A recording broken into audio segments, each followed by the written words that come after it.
18th century, Badagry looked peaceful. A quiet coastal town in what is now Lagos.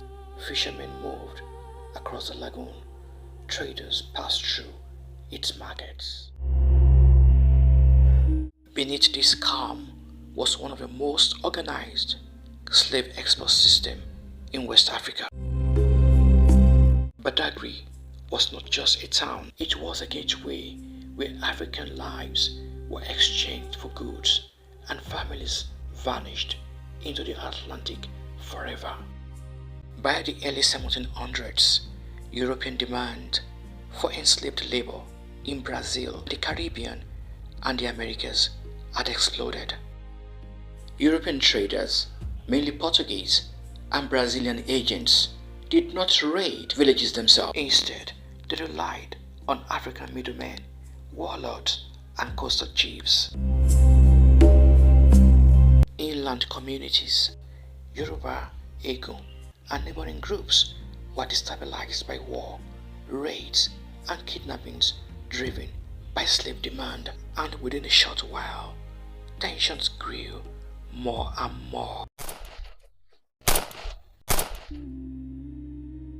Men, women, and children were captured days or weeks away from Badagry and forced to walk on foot towards the coast. Entire villages were affected. Farms were abandoned. Families were split apart. Night raids became common.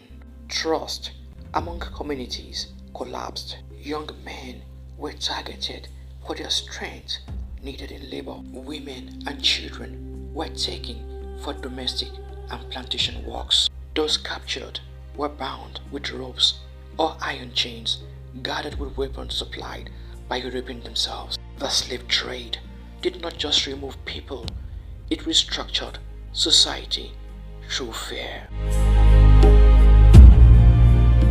Captives who survived the harsh journey arrived at Vlekete slave market in Badagry. Here, human beings were prized, inspected, and exchanged like livestock. Guns and gunpowder, alcohol, gin and rum, iron bars and metal tools, mirrors, beads and textiles, umbrellas and brass items. Historical records and oral accounts confirm that dozens of enslaved people could be exchanged for a single umbrella, while firearms could buy hundreds.